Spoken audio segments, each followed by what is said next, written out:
머릿말. 아폴로 카리오페의 아들이자 드라키아의 왕이었던 최초의 시인이며 음악가인 올헤스. 그의 사랑하는 아내 에오리디케 사이에는 다음과 같은 슬프고 애절한 사랑의 얘기가 전해지고 있다.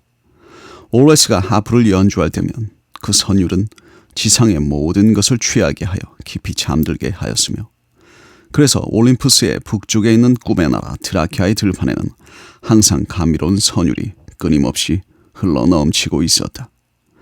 올헤스가 생명보다 더 아끼고 사랑하는 아내 에오리디케는 너무나 귀엽고 사랑스러운 숲의 요정이었다. 그러나 어느 날 뜻밖의 죽음이 올헤스에게서 사랑하는 아내를 빼앗아갔다. 드라키아의 들판을 거닐던 에오리디케가 평소 그녀의 아름다움에 취해 짝사랑의 아픔을 불태우던 목동에게 쫓겨 달아나다가 그만 독사에게 물려 죽어버린 것이다. 에오리디케를 잃어버린 올헤스의 슬픔은 비길 데 없이 컸다. 견디다 못한 올헤스는 아내 에오리디케의 뒤를 따라 죽음의 나라 천국으로 가고 말았다. 천국의 왕은 올헤스에게 하프를 연주하도록 명령했다. 영혼을 쥐어짜듯 감미로움과 황홀함의 극치를 이룬 올헤스의 하프 소리에 취한 하데스는 그의 지극한 아내 사랑에 담복해서 소원대로 에오리디케를 다시 지상에 데려가도록 허락했다. 대신 지상에 닿을 때까지는 절대로 뒤를 돌아보지 않는다는 약속을 하고. 그러나 얼마 후 지상의 입구가 보이자 기쁨에 들뜬 올헤스는 하데스 왕과의 굳은 약속을 깜빡 잊어버리고 에오리디케를 보려고 뒤를 돌아보았다. 그러자 에오리디케는 한 마리 파랑새가 되어 파르르 천국으로 날아가 버리는 것이 아닌가. 다시는 올헤스의 품으로 돌아올 수 없는 먼 나라로. 수심과 비탄 속에 나날을 보내던 올헤스는 그를 사모하는 수많은 미녀들을 거들떠 보지도 않은 채 죽음의 날만 기다리고 있었다.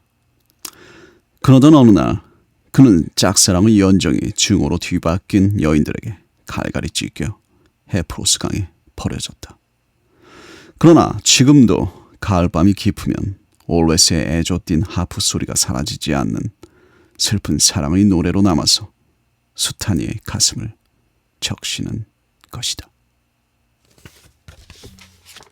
창에서 만난 두 사람. 1. 카톨릭의 성자 세바스찬의 이름을 딴 성 세바스찬 음악학교의 교장실. 전입생 하나가 고개를 약간 숙인 채 공손한 자세로 서 있고, 교장 선생은 학생의 전입 서류를 한 장 한 장 살피고 있었다. 백발의 안경을 낀 모습의 교장 선생에게는 그다지 위험 같은 건 찾아볼 수 없었다. 서류를 모조리 읽어본 교장 선생은 고개를 들어 학생에게 말했다. 됐어. 자네는 이제부터 성 세바스찬의 학생이야. 자, 여기다 서명하게. 교장 선생은 손가락으로 서류의 맨 끝을 가리켰다. 서명은 되도록 간단히 하라고. 전입생은 교장 선생의 주문과는 달리 매우 기다랗고 이상한 이름을 쓰기 시작했다. 이자크 고트프리드 바이스하이트였다. 순간 교장 선생이 폭소를 터뜨렸다. 이자크 고트프리드 바이스하이트라? 신의 가호를 받은 성자라는 말이군. 좀채로 멈추지 않고 있던 교장 선생이 안경너머로 힐끗 이자크를 바라보더니 겸연쩍은 듯 겨우 웃음을 멈추었다. 어이, 이자크군. 기분 나쁘게 생각은 말게. 우리 성 세바스찬은 이름 때문에 학생을 안 받지는 않으니까.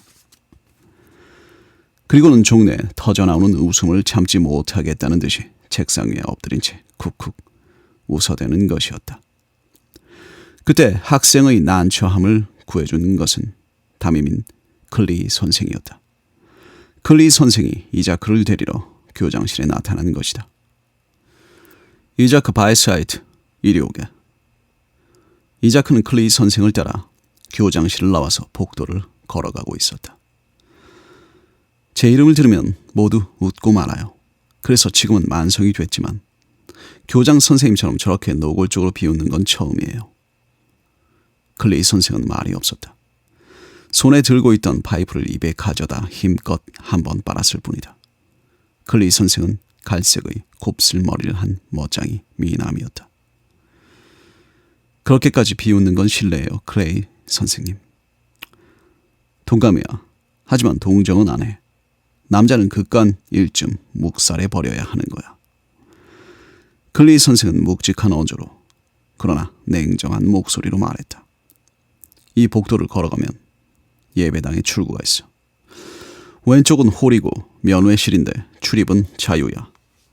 그리고는 잠시 말을 끊었다가 클레이 선생은 중얼거리듯 낮은 목소리로 말하는 것이다. 이 탑의 계단은 올웨스의 아니다. 너는 아직 저런 곳에 갈 필요가 없지.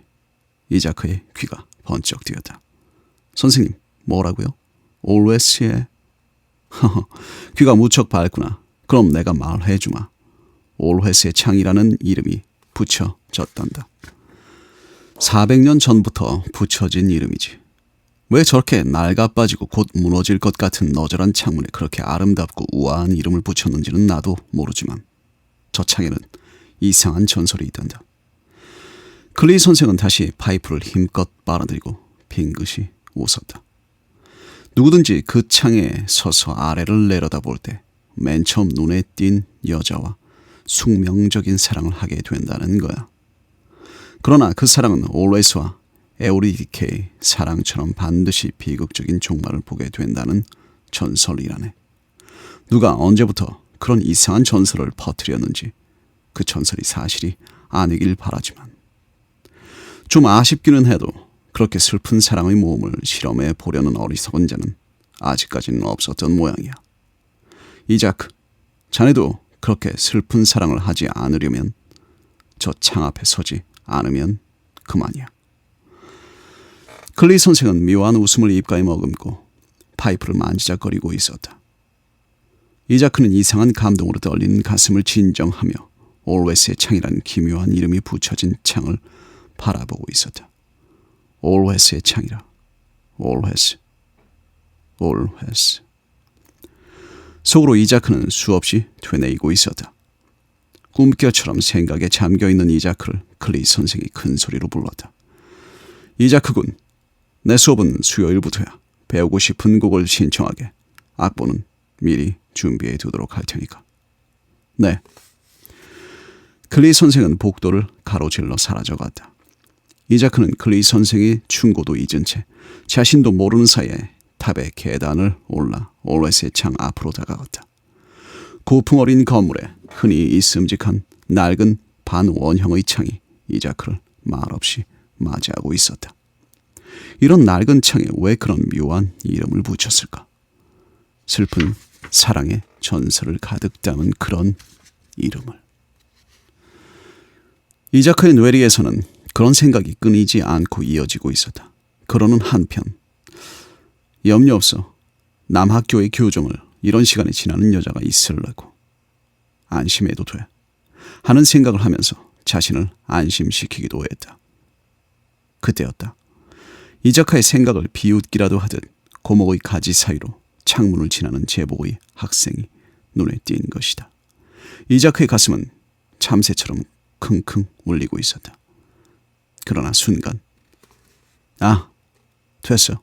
남자인걸 뭐. 이자크는 자신도 모르게 중얼거리며 안도의 한숨을 내쉬었다. 성 세바스찬 음악학교의 교복을 단정히 입은 남학생이었던 것이다.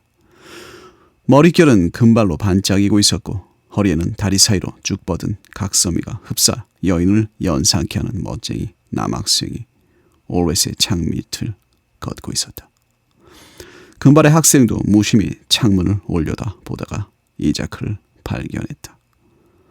사슴을 닮은 투명한 눈망울에 호기심이 서렸다. 이 학교의 학생일까? 아니면... 이자크가 그런 생각을 하는데 먼저 금발의 학생이 큰 소리로 말을 붙여왔다. 난 오늘 막 전학해 왔어. 너 기숙사에 있었니? 전공은 혹시 피아노? 한번 그 창에서 뛰어내려 보렴. 뛰어내리기에는 안성맞춤이겠는걸. 금발의 학생은 이자크를 올려다보며 숨 쉴 틈 없이 짓거리고 있었다. 이자크도 웃으며 대답했다.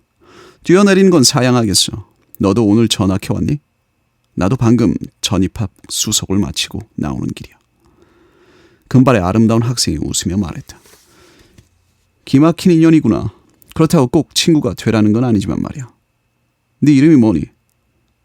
난 유리우스 마이아라고 불러. 남이 자신의 이름을 물어볼 때처럼 난처한 경우가 이자크에게는 없었다. 그것도 방금 교장 선생님으로부터 모멸적인 비웃음을 당한 이자크였으니 말이다. 나는 이자크 고트프리드 바이스하이트야. 유리우스는 웃지는 않았으나 놀라는 눈치였다. 성 이자크에다 고트프리드 신의 가호를 거기다가 바이스하이트 전지전능의 신이라. 이거 놀랐는데?